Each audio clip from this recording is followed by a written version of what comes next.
الدین الخالص۔ الحمد لله نحمده ونستعينه ونستغفره ونعوذ بالله من شرور أنفسنا وسيئات أعمالنا، من يهده الله فلا مضل له ومن يضلل فلا هادي له، وأشهد أن لا إله إلا الله وحده لا شريك له، وأشهد أن محمدا عبده ورسوله أرسله بالحق بشيرا ونذيرا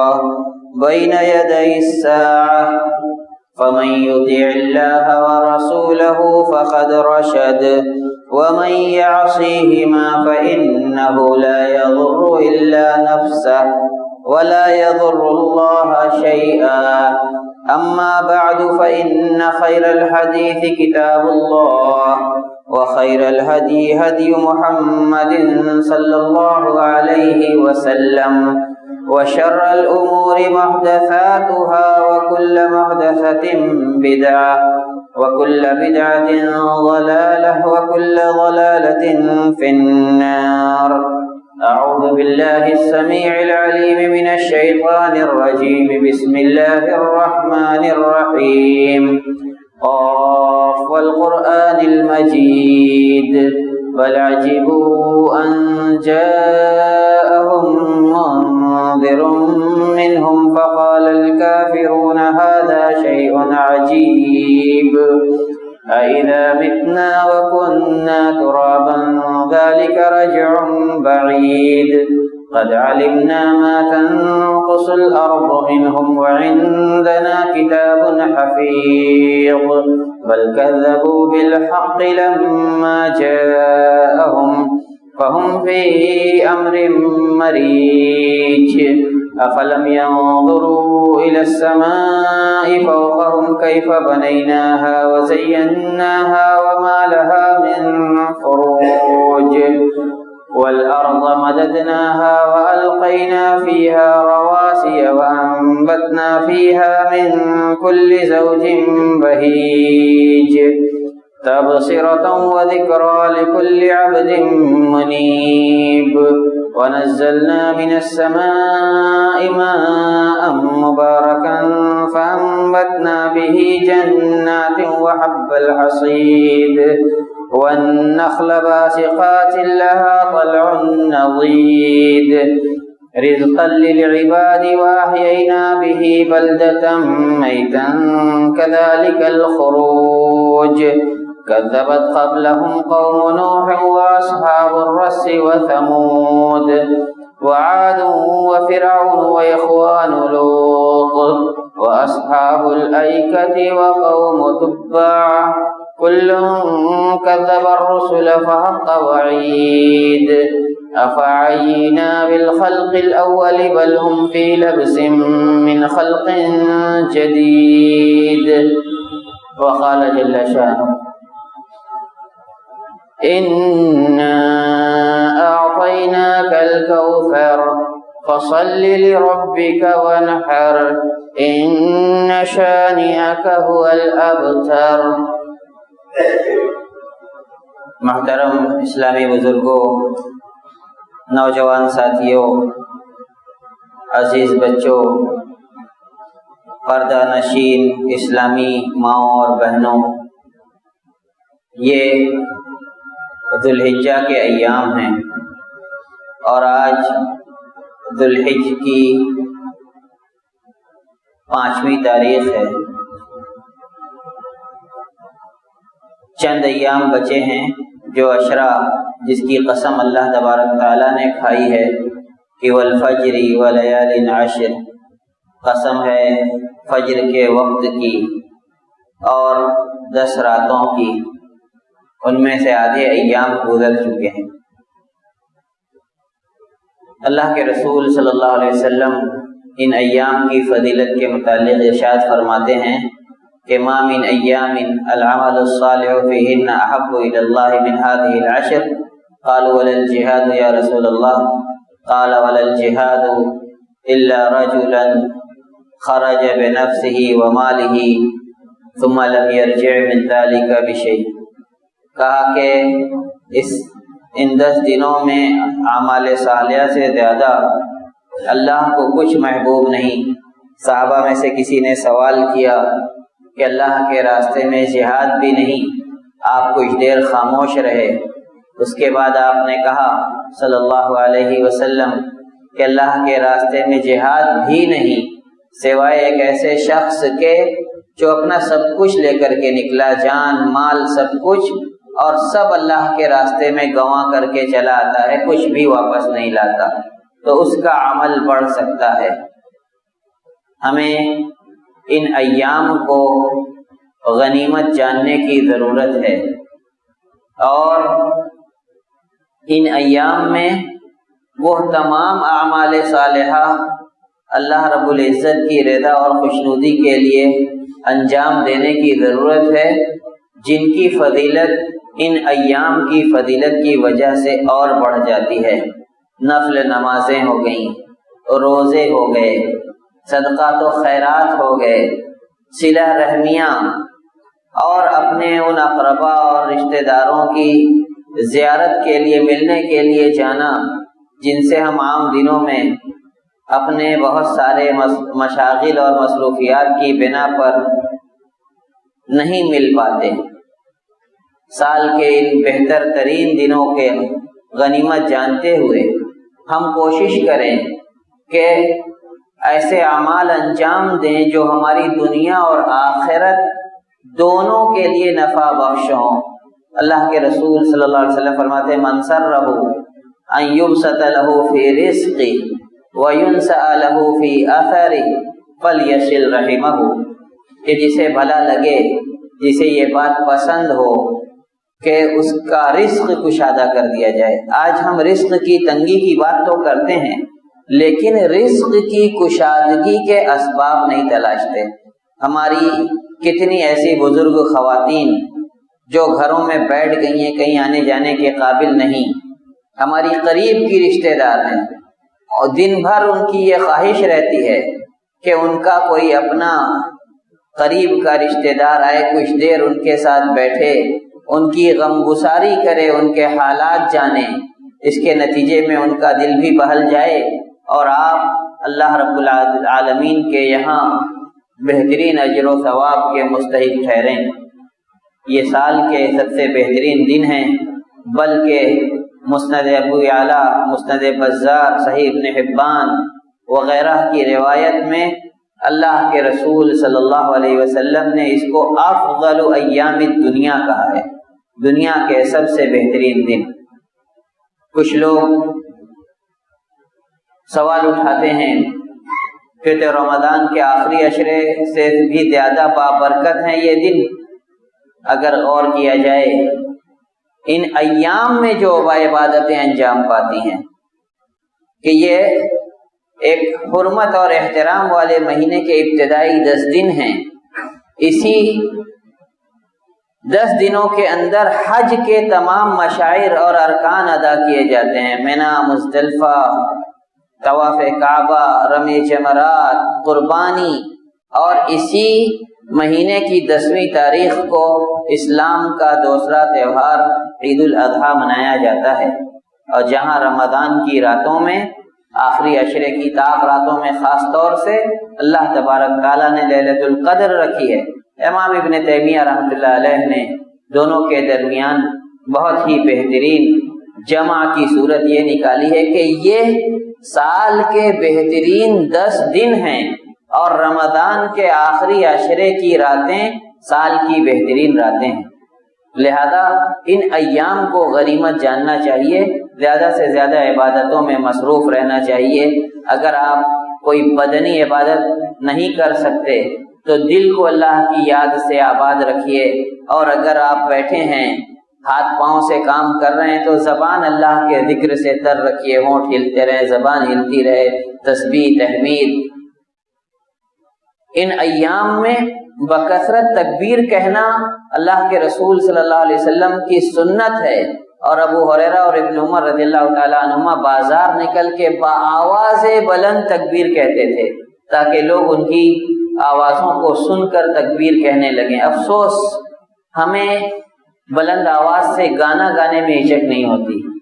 لیکن اگر ہم سے کہا جائے کہ راستے میں بلند آواز سے تکبیر کہو تو ہم فوراً کہہ دیں گے کہ ہمیں شرم آتی ہے، حالانکہ دین کے کام میں شرم نہیں ہے۔ شرم تو فواحش اور بدزبانیوں کو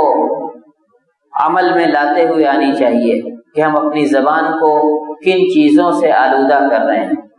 ان ایام کو غنیمت جاننے کے بجائے ہمارے بہت سے بھائی بند کچھ ایسے کاموں میں اپنے آپ کو مصروف کرتے ہیں جس کا دینی، دنیاوی، اخروی کوئی فائدہ نہیں ہے۔ اللہ کے رسول صلی اللہ علیہ وسلم نے فرمایا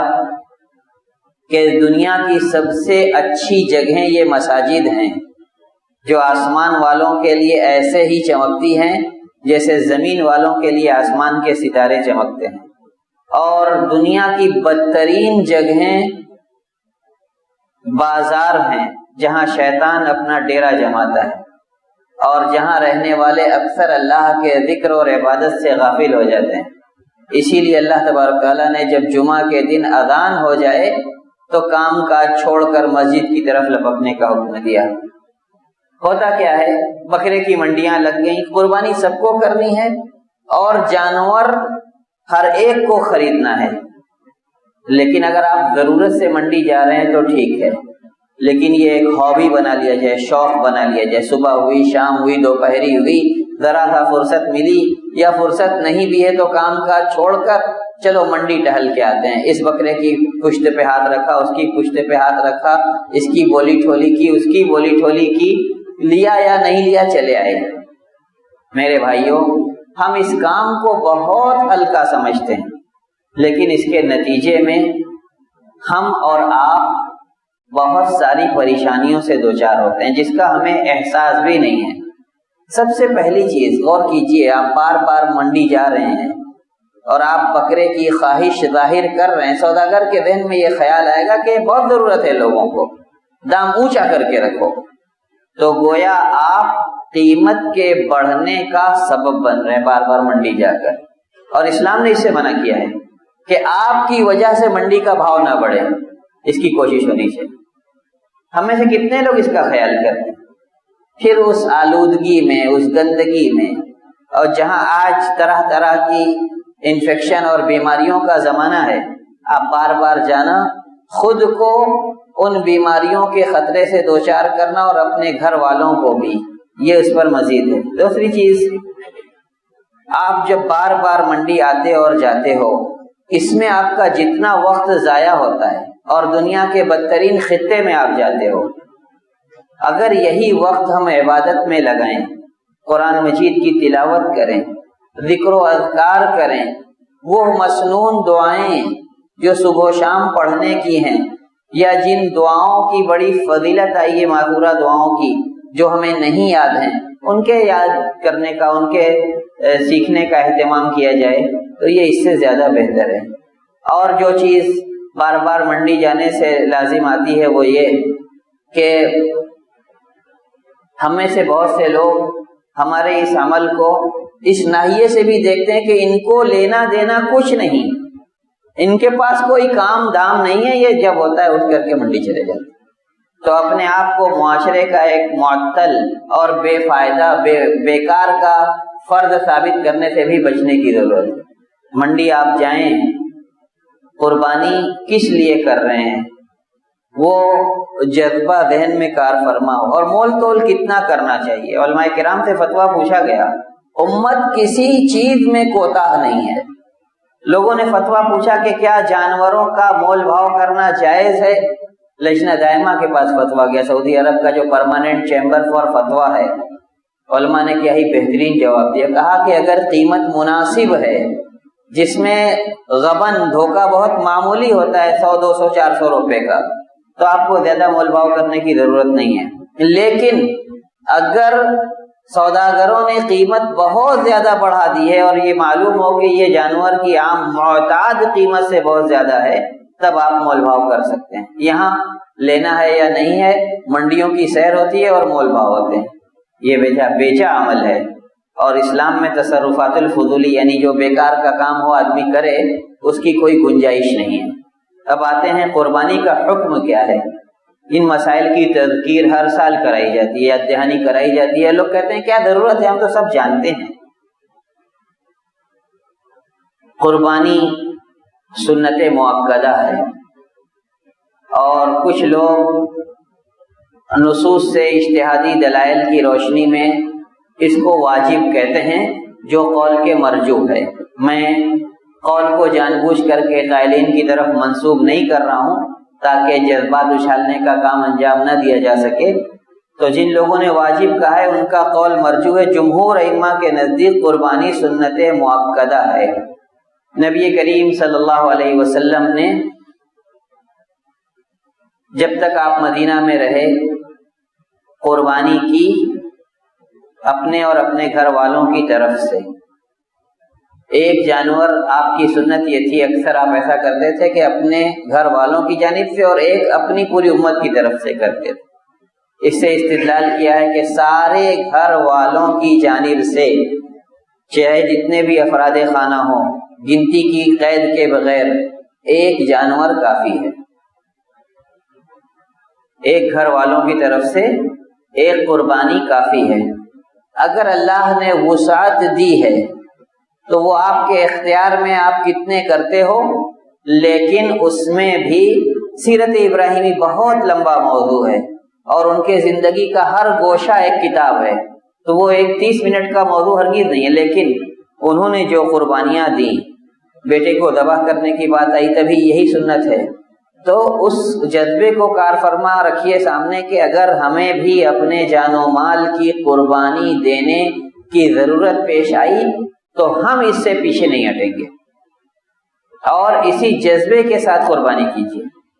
اور اس کے بعد اس میں اقربا کا، غربا کا، مساکین کا خیال رکھا جائے۔ جو آئے اس دن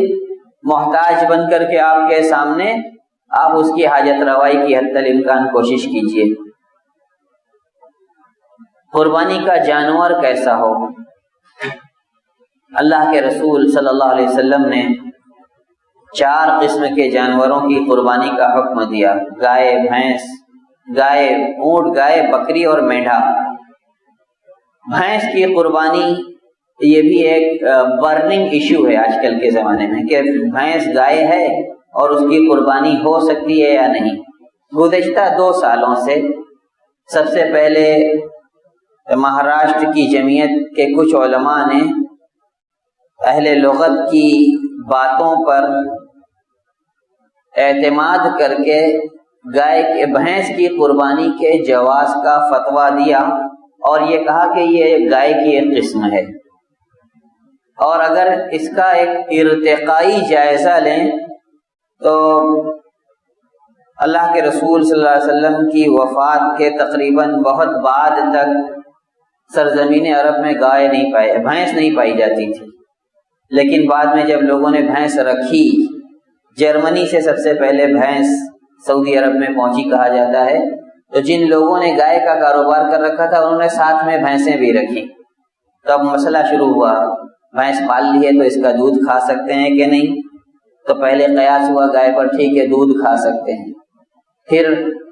اس کی زکوٰۃ کیسے نکلے گی؟ قیاس ہوا گائے پر کہ جیسے گائے کی زکوٰۃ دیتے ہیں اس کی بھی وہی زکوٰۃ ہوگی۔ پھر جیسے ہم گائے کا گوشت کھاتے ہیں بھینس کا گوشت کھا سکتے ہیں کہ نہیں؟ اور اس کے بعد یہ ہوا کہ بھینس کا گوشت بھی کھا سکتے ہیں۔ اب دھیرے دھیرے اسی طرح قیاس کرتے کرتے اب جو موجودہ صورت حال ہے اس میں علماء اہل حدیث کی اکثریت جو ہے وہ کہتی ہے کہ بھینس گائے کی ایک قسم ہے اور اس کی قربانی جائز ہے، لیکن کے ساتھ، لیکن میں اس لیے لگا دوں کہ ابھی بھی تمام علماء اہل حدیث کا اس مسئلے پر ایک موقف اور اتفاق نہیں ہے۔ میں سرزمین مئو لے چلتا ہوں آپ لوگوں کو۔ مفتی حبیب الرحمن اور مفتی فیض الرحمن 2 سگے بھائی ہیں اور دونوں بڑے جلیل القدر عالم گزرے ہیں۔ مفتی حبیب الرحمن صاحب جہاں بھینس کی قربانی کے قائل ہیں، وہیں مفتی فیض الرحمن صاحب نے مکمل ایک 40-42 صفحے کا رسالہ لکھا ہے کہ بھینس، حالانکہ اس کو لوگوں نے گائے کی قسم سے کہا ہے، لیکن وہ تمام معنوں میں گائے نہیں ہے، لہذا جو قربانی کی اجناس ہیں اونٹ، بکری، گائے اور بھیڑ اس میں شامل نہیں ہوگی۔ ہاں ہم پال سکتے ہیں، گوشت کھا سکتے ہیں، دودھ پی سکتے ہیں، لیکن جو قربانی عید الاضحیٰ کے موقع سے کی جاتی ہے اس میں یہ شامل نہیں ہوگا۔ اور ان لوگوں کا کہنا ہے کہ جس طرح ہم بہت سے جانوروں کا گوشت کھاتے ہیں جو حلال ہے ہمارے لیے، لیکن ان کی قربانی نہیں ہوتی، اس طرح بھینس کی بھی نہیں ہوتی۔ دونوں کے اپنے دلائل ہیں، اور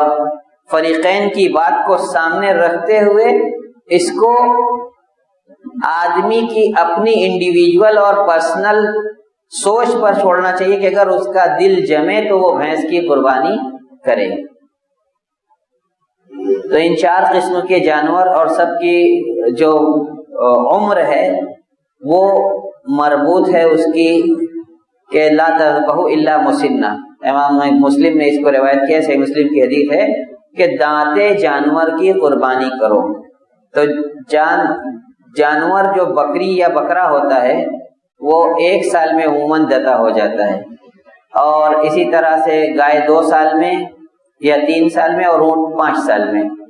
تو اس طرح کے جو جانور ہیں جن کے دتنے کی جو عمر ہے تو اس میں جو مسنہ ہو جائے دانت والا اس کی قربانی کرنی چاہیے۔ عیوب بہت سارے بیان کیے جاتے ہیں کہ ان عیوب کی قربانی کی جائے، ان عیوب کی قربانی نہ کی جائے۔ حضرت حذیفہ اور حضرت علی رضی اللہ تعالیٰ عنہ سے کانوں کے بہت سارے عیوب کی بات سنن کی کچھ روایت میں آئی ہے، ان احادیث پر علماء نے کلام کیا ہے کہ ضعیف ہیں، لیکن 4 قسم کے جانور قربانی میں کفایت نہیں کریں گے۔ جو عیوب 4 بالکل ظاہر ہوں، ایسا کمزور جانور کہ جس کے ہڈی پر گودا نہ ہو، یا ایسا لنگڑا جو چلے تو اس کی لنگڑاہٹ واضح ہو، یا ایسا کانا کہ بظاہر بادی نظر میں پہلی بار دیکھنے پہ ہی اس کی آنکھوں کا عیب واضح ہو جائے، یا ایسا بیمار کہ جس کو دیکھتے ہی اس کی بیماری ظاہر ہو، تو یہ 4 عیوب صحیح احادیث سے ثابت ہیں کہ ان کی قربانی نہیں ہو سکتی۔ تو جانور خریدنے کے وقت اللہ کے رسول صلی اللہ علیہ وسلم نے صحابہ کرام کو حکم دیا کہ آپ ان عیوب کو دیکھ لیجئے۔ اب ظاہر سی بات ہے کہ آدمی اللہ کے رسول صلی اللہ علیہ وسلم کی سنت کی ہر کام میں اتباع کرتا ہے۔ آپ نے 2 خوبصورت چتکبرے مینڈھوں کی قربانی کی، موجوعین کا بھی لفظ آتا ہے جو خصی تھے، اور اس موجوعین کے لفظ سے پہ 2 باتیں، اس لیے کہ آج جب ہم بہت سے منحرف فرقے کے لوگوں کے ساتھ اٹھتے بیٹھتے ہیں تو وہ ہمارے دلوں میں شبہ ڈالتے ہیں، کہتے ہیں کہ خصی کرنا عیب نہیں ہے، آپ نے جانور کے خصیے نکال دیے، عیبدار نہیں ہو گیا جانور، اور آپ لوگ کہتے ہو قربانی کا جانور عیبدار نہ ہو۔ سنت سے جو بات ثابت ہو اور جس کو اللہ کے رسول صلی اللہ علیہ وسلم نے عیب نہ قرار دیا ہو، امتی کو یہ حق نہیں کہ وہ اس کو عیب قرار دے۔ اور خصی کرنے کے جو فوائد ہیں وہ چاہے جانوروں کے ڈاکٹر ہوں یا عام انسان جو جانوروں کو پالنے کا تجربہ رکھتے ہیں، سب جانتے ہیں کہ گوشت کی عمدگی اسی بات میں ہے کہ جانور کو خصی کر دیا، یعنی خصی جانور کا گوشت غیر خصی جانور سے لذت میں اور ذائقے میں اچھا ہوتا ہے، تو یہ کوئی عیب نہیں ہے۔ خوبصورت اور چتکبرے جانور تھے جو کبشین املحین اور اقرنین کہ دونوں چتکبرے تھے، جو ہم سمجھتے ہیں کہ اسپاٹڈ جو ہوتے ہیں کہ کالے سفید دھبے والے، تو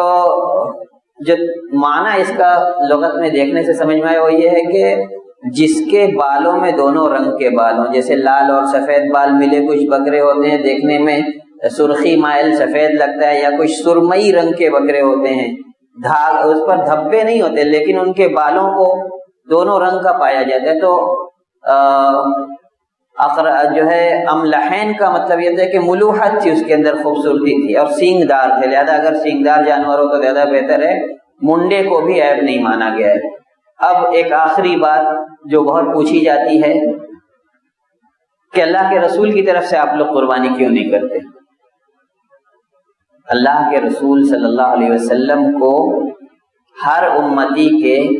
ہر عمل کا ثواب خود پہنچ جاتا ہے، اس کے لیے ہمیں کسی تکلف کی ضرورت نہیں ہے۔ کیونکہ اللہ کے رسول صلی اللہ علیہ وسلم نے ہی فرمایا ہے کہ من سن فی الاسلام سنتا حسنتا فلہ اجرھا واجر من عمل بها من غیر ان ينقص من اجورهم شیئا الی یوم القیامہ، کہ جو لوگوں میں کوئی اچھی سنت رائج کرے گا اس کو اس کا اجر ملے گا، اور جو ان سنتوں پر عمل کریں گے ان لوگوں کا بھی اجر اس کو پہنچے گا، ان کے اجروں میں کوئی کمی نہیں آئے گی۔ یہ سلسلہ قیامت تک جاری رہے گا۔ جب اللہ کے رسول صلی اللہ علیہ وسلم نے سارا دین ہم تک پہنچایا ہے تو امتیوں کے عمل کا ثواب ان تک کیوں نہیں پہنچے گا؟ لہذا اگر ہم اس ناحیے سے دیکھیں، اور ایک اس کا دوسرا پہلو بھی ہے، ابو بکر جو غار حرا میں، غار ثور میں آپ کے ساتھ ہجرت کے موقع پر چھپتے ہیں، غار ثور کے اندر، اور 2 سوراخ جن پہ کپڑے نہیں رکھ سکے تو اس پر اپنا پاؤں رکھ کر کے اس کو ڈھانپ دیتے ہیں، اور اپنے زانوئے مبارک پر اللہ کے رسول صلی اللہ علیہ وسلم کو لٹاتے ہیں۔ بچھو نے ڈنک مار دیا انہی سوراخوں میں سے کسی سوراخ میں سے، تکلیف سے آنکھ سے آنسو اللہ کے رسول صلی اللہ علیہ وسلم کے چہرے مبارک پر گرے تو آپ صلی اللہ علیہ وسلم کی آنکھ کھلی، ورنہ ابو بکر نے آپ کو جگانا مناسب نہیں سمجھا۔ اگر قربانی آپ کی طرف سے کرنا اتنا فضیلت والا کام ہوتا تو یہ بات حضرت ابو بکر صدیق رضی اللہ تعالیٰ عنہ سے ضرور ثابت ہوتی، حالانکہ انہوں نے کبھی نہیں کی، اس لیے کہ وہ جانتے تھے کہ یہ بدعت ہے اور دین میں اس کا کوئی مقام نہیں ہے۔ دوسری بات پوچھی جاتی ہے کہ میت کی طرف سے قربانی، اگر میت کی طرف سے مستقلاً قربانی جائز ہوتی تو اللہ کے رسول صلی اللہ علیہ وسلم ضرور حضرت خدیجہ کی طرف سے قربانی کر رہے ہوتے، کیونکہ اتنی چہتی بیوی تھی وہ ان کی کہ ان کی زندگی میں آپ نے دوسری شادی نہیں کی، اور ان کی وفات کے بعد اتنا تذکرہ کرتے تھے کہ حضرت عائشہ رضی اللہ تعالی عنہا کو ناگوار گزرتا تھا۔ آپ کہتے تھیں کہ اے اللہ کے رسول، آپ کو تو اللہ نے ان سے بہتر بیوی دے دی، جوان ہیں، خوبصورت ہیں۔ آپ صلی اللہ علیہ وسلم یہ بات سن کر کے ناراض ہوتے اور کہتے انہا کانت وکانت، خوبیاں گناتے حضرت خدیجہ کی، اور کہتے وکان لی منہا الولد، مجھے انہی سے اولاد تھی۔ اگر میت کی طرف سے قربانی جائز ہوتی تو آپ اپنے چچا حمزہ کی طرف سے، اپنے بھائی جعفر کی طرف سے، اپنی جو اولادیں آپ کی زندگی میں فوت ہوئی تھیں، آپ کے بیٹے اور بیٹیاں، ان کی طرف سے الگ سے قربانی کرتے، لیکن چونکہ آپ نے ایسا نہیں کیا ہے تو یہ اس بات کی دلیل ہے کہ اللہ کے رسول صلی اللہ علیہ وسلم ہمیں یہ تعلیم دینا چاہتے ہیں کہ گھر کے جو افراد موجود ہیں اور جو افراد اس دنیا سے جا چکے، سب کو قربانی میں شامل کیجئے اور سب کو اجر میں شریک کیجئے، اور یہی اس حال میں بھی ہونا چاہیے جب کسی کے ہاں ایک سے زائد جانور ذبح ہوتے ہوں تو کسی خاص کی طرف سے نام لے کر کے نہیں، بلکہ ہر جانور پورے گھر والوں کی طرف سے ذبح کیا جائے تاکہ سب اجر و ثواب میں برابر کے شریک ہوں۔ اللہ تبارک تعالیٰ سے دعا یہی ہے کہ ہمیں اللہ کے رسول صلی اللہ علیہ وسلم کی سنت کے مطابق اپنے دینی شعائر کو انجام دینے کی توفیق عطا فرمائے، اور ہمارے ہر کام کتاب و سنت کی روشنی میں انجام پائیں۔ ہمیں اس کی کوشش کرنے کی توفیق دے، جب تک اس جہان فانی میں زندہ رکھ، ایمان اور اسلام پر قائم و دائم رکھ، اور جب یہاں سے جانے کا وقت آئے تو کلمہ اخلاص، کلمہ توحید پر ہمارا خاتمہ ہو۔ اقول قولی ھذا واستغفر اللہ لی ولکم ولسائر المسلمین من کل ذنب فاستغفروہ انہ هو الغفور الرحیم۔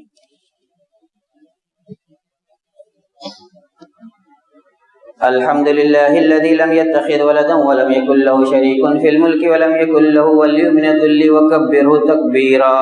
الله أكبر الله أكبر لا إله إلا الله والله أكبر ولله الحمد۔ أما بعد فإن الله وملائكته يصلون على النبي يا أيها الذين آمنوا صلوا عليه وسلموا تسليما۔ اللهم صل على محمد وعلى آل محمد كما صليت على إبراهيم وعلى آل إبراهيم إنك حميد مجيد۔ اللهم بارك على محمد وعلى آل محمد كما باركت على إبراهيم وعلى آل إبراهيم إنك حميد مجيد۔ ربنا اغفر لنا ولإخواننا الذين سبقونا بالإيمان ولا تجعل في قلوبنا غلا للذين آمنوا ربنا إنك رؤوف رحيم۔ ربنا آتنا في الدنيا حسنة وفي الآخرة حسنة وقنا عذاب النار۔ ربنا هب لنا من أزواجنا وذرياتنا قرة أعين واجعلنا للمتقين إماما. عباد الله رحمكم الله، إن الله يأمر بالعدل والإحسان وإيتاء ذي القربى وينهى عن الفحشاء والمنكر والبغي يعظكم لعلكم تذكرون. فاذكروا الله العزيز الجليل يذكركم وادعوه يستجب لكم، ولذكر الله تعالى